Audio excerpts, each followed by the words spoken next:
اس دوران میں بریلی میں خانقاہ نیازیہ پہنچے اور آپ کے سجادہ نشین محمد حسن میاں سرکار کے ہاتھ پر بیعت ہوئی۔ یہ 1962 کی بات ہے۔ کالج میں باقاعدگی سے لنگر چلتا تھا۔ خاص بات یہ تھی کہ طالب علموں کے علاوہ ہر آنے والے کو چائے پیش کی جاتی اور آپ اکثر ان کے ساتھ چائے نوشی میں شریک ہو جایا کرتے۔ کالج میں زندگی کے مختلف شعبوں سے تعلق رکھنے والے اصحاب کی آمد و رفت رہتی۔ ان میں ادیب، شعراء، بیوروکریٹ، وکیل، ملنگ، فقراء، درویش اور طلباء اپنے اپنے ذوق اور طلب کے مطابق فیض یاب ہوا کرتے تھے۔ مختلف اخباروں اور جرائد میں آپ کا کلام چھپا کرتا تھا۔ چند اصحاب کے اصرار پر یہ کلام جمع کیا گیا اور عارف نوشاہی کی کتابت کرائی گئی تو آپ کی پہلی تصنیف منظر عام پر آئی۔ یہ 1978 کی بات ہے۔ مجموعہ کلام کا نام شب چراغ رکھا گیا۔ اس میں آپ کے لاہور انگلش کالج کے زمانے کے ایک نہایت پرشکوہ اور جلال و جمال سے مرقع فوٹوگراف بھی تھے۔ اس کی تقریب رونمائی میں آپ کے بہت سے عقیدت مند اور اہل علم حضرات شامل ہوئے۔ اس کے بعد رشد و ارشاد کا ایک لامتناہی سلسلہ چل نکلا۔ یہ دور انتہائی مصروفیت اور محنت کا دور تھا۔ جب لوگوں کی تعداد بڑھنا شروع ہو گئی تو گفتگو نے محفل کا روپ اختیار کر لیا۔ مختلف مقامات پر محفل جمنے لگی۔ شروع میں محفل کا باقاعدہ شکل لاہور کے مشہور اور مصروف مقام لکشمی چوک میں بننی شروع ہوئی۔ اس کے بعد قذافی اسٹیڈیم میں واقع فزیکل ٹریننگ کے ادارے میں محترم نیازی مرحوم کے ہاں محفلوں کا ایک طویل سلسلہ شروع ہوا۔ یہاں پر 1000 راتیں آپ نے خطاب کیا۔ مختلف موضوعات پر لوگ سوالات کرتے اور آپ ان کو جوابات دیا کرتے۔ بعد میں یہ سلسلہ آپ کی قیام گاہ 22 فردوس کالونی گلشن راوی پر شروع ہوا۔ 1948 میں آپ کو MAO کالج لاہور کی مجلس اقبال کے ایک پروگرام میں دعوت دی گئی اور ایک محفل وہاں بھی جمی۔ چیدہ اہل علم اور اہل قلم اصحاب نے آپ سے مختلف سوالات کیے۔ اس کی روداد روزنامہ نوائے وقت میں شائع ہوئی تو قائرین کی اکثریت نے اصرار کیا کہ واصف صاحب کی تحریر کا کوئی باقاعدہ سلسلہ ہونا چاہیے۔ تب آپ نے نوائے وقت کے لیے کالم لکھنا شروع کیا۔ پہلا کالم محبت کے عنوان سے شروع ہوا۔ ندرت کلام اور تاثیر کا یہ عالم تھا کہ لوگوں نے دھڑا دھڑ آپ سے رابطہ کرنا شروع کر دیا اور اپنی دینی، دنیاوی اور روحانی مسائل کے حل کے لیے آپ کو مستجاب پایا۔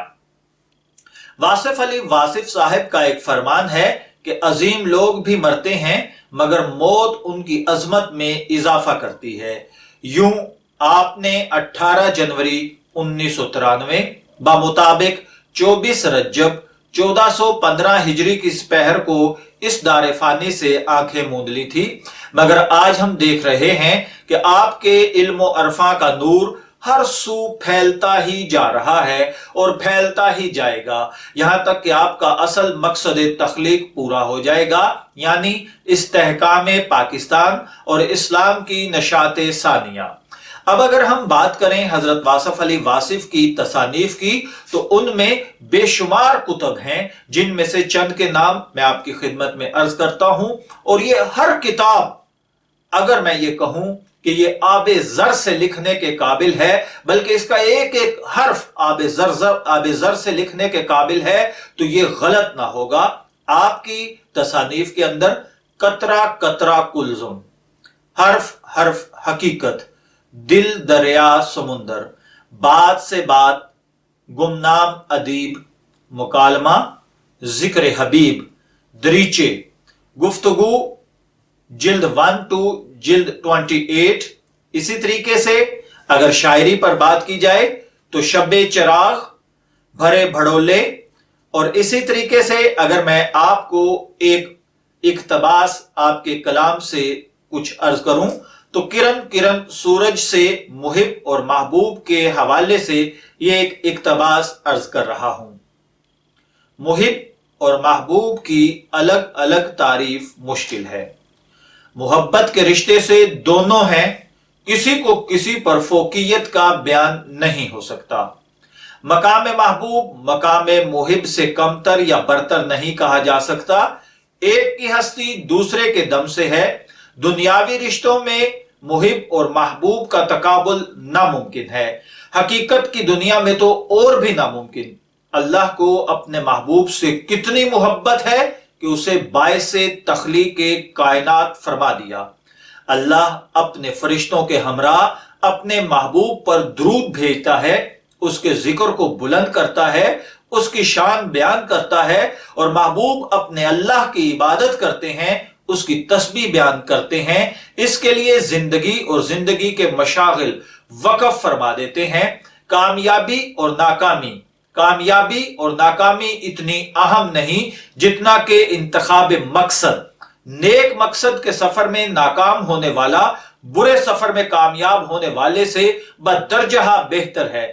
ایسا ممکن ہو سکتا ہے کہ ایک آدمی مقصد حاصل کرنے میں کامیاب ہو جائے لیکن اس کی زندگی ناکام رہے۔ اسی طریقے سے اگر میں اقتباسات آپ کی خدمت میں عرض کرنا چاہوں تو ایک لمبی ویڈیو اور ایک پورا چینل درکار ہوگا، بلکہ ایک چینل کیا کئی چینل اگر بنا کر حضرت واصف علی واصف کے اقوال یا حضرت واصف علی واصف کی اقتباسات اگر بیان کی جائیں تو شاید یہ سب کچھ کم پڑ جائے۔ قصہ مختصر، میں دوبارہ سے حضرت واصف علی واصف کا مختصر تعارف آپ کی خدمت میں عرض کرتا ہوں۔